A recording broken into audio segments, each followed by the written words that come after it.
Les autorités de la transition ont fixé la durée de la transition à 2 ans, contredisant la volonté de la CEDEAO. Salut les amis et bienvenue sur Malikoura TV. N'oubliez pas de vous abonner et d'activer la cloche de notification. Au Mali, les autorités militaires ont fixé à 2 ans la durée de la transition, à compter du 26 mars dernier. L'information a été donnée lundi soir, le 6 juin, par le porte-parole du gouvernement, le colonel-major Abdoulaye Coulibaly, qui lisait à la télévision nationale un décret signé par le colonel Assimi Goïta. Une décision prise 48 heures après le sommet de la CEDEAO tenu à Accra au Ghana.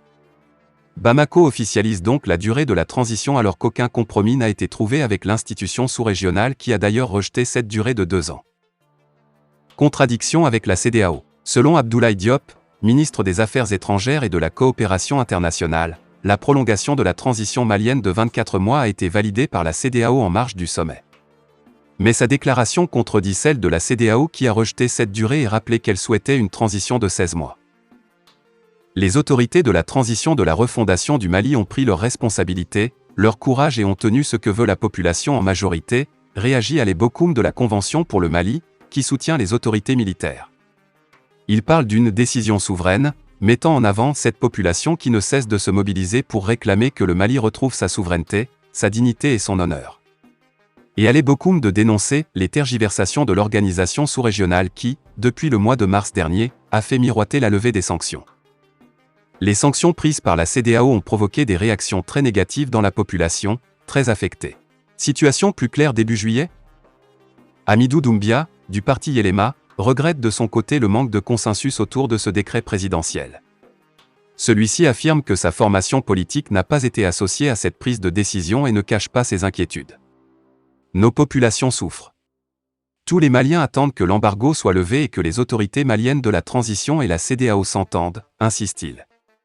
Mais s'il y a, comme on semble le dire, des contradictions, cela nous inquiète par rapport aux décisions futures qui seront prises lors du prochain sommet de l'organisation sous-régionale, prévu le 3 juillet.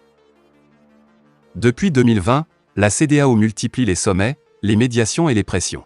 Cette contradiction entre les déclarations des autorités maliennes et celles de la CEDEAO sur la durée de la transition pourrait cependant avoir des effets positifs selon certains. En agissant de cette façon, le gouvernement de transition oblige la CEDEAO à pousser ses derniers pions, estime Alexis Calambri, directeur de publication à Mali Tribune. L'avantage de cette publication est qu'au moins, on sera fixé sur comment on sera traité et quels seront nos liens futurs avec la CEDEAO. De plus en plus, la question sur l'avenir du Mali au sein de la communauté économique des États de l'Afrique de l'Ouest revient dans le débat. Le sommet ordinaire de l'organisation sous-régionale du mois prochain en dira peut-être plus. 5 juin 2020, 5 juin 2022, cela fait 2 ans jour pour jour que le mouvement du 5 juin, Rassemblement des forces patriotiques, M5 RFP, est officiellement lancé à Bamako à travers une manifestation grandiose sur le boulevard de l'Indépendance. Les militants venus de différents bords politiques, communautaires, associatifs, de la diaspora malienne et ceux issus de la société civile ont, tous, répondu à l'appel des principales entités de contestation de l'ancien régime. Il s'agit du mouvement Espoir Malikura, EMK, du Front pour la sauvegarde de la démocratie, FSD, et de la CMAS de l'imam Mahamoudiko. Le dimanche dernier, les leaders et le peuple du M5 ont célébré l'anniversaire de l'an 2 du M5 RFP au Centre international de conférences de Bamako, CICB. La cérémonie était présidée par le chef du comité stratégique du M5 et non moins Premier ministre Choguel Kokala Maïga.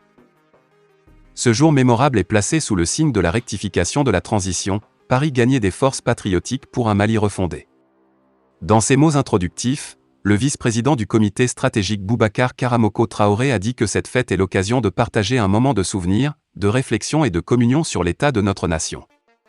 Le souvenir consiste à jeter un regard rétrospectif sur la gouvernance du Mali, l'état des lieux de la crise multidimensionnelle qui sévit dans notre pays depuis 2012, a expliqué le vice-président avant de rendre un hommage mérité au peuple qui a cru au combat du M5 RFP. Le comité stratégique témoigne toute sa reconnaissance à la résilience des populations, a-t-il ajouté tout en critiquant de façon ouverte l'embargo imposé sur le Mali par la Communauté économique des États de l'Afrique de l'Ouest, CEDEAO, et l'Union économique et monétaire ouest-africaine, UEMOA. Ibrahim Ikassa Maïga, membre du M5 RFP, a tenu à porter à la connaissance du public les actions phares depuis que le dit mouvement a pris en main la primature à la suite de la rectification de la transition. Ces actions sont entre autres la modernisation de la gestion foncière, la réhabilitation de certaines écoles, la réduction du train de vie de l'État, l'organisation des Assises nationales de refondation, ANR, la lutte contre la corruption et l'apaisement du front social. Donnant le ton de la cérémonie, le président du comité stratégique du mouvement Choguel Kokala Maïga a souligné que les Maliens vont se retrouver encore pour accélérer la cadence de la refondation du Mali. Le 24 mai 2021, les forces armées et de sécurité se sont définitivement réconciliées avec le peuple malien, a fait remarquer le chef du gouvernement qui, selon lui, le point de départ du soulèvement a été la crise électorale. C'est l'étincelle, dit-il, qui a mis le feu aux poudres, d'où la nécessité de faire des réformes politiques et institutionnelles.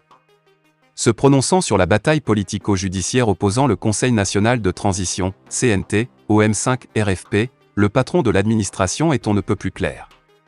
Au sortir des ANR, le président de la transition, le colonel Assimi Goïta, a décidé d'élargir le CNT aux autres forces vives. Je pense que le M5 RFP sera présent, a rassuré Choguel Kokala Maïga, et de se réjouir qu'avec cette nouvelle donne le malentendu sera soldé.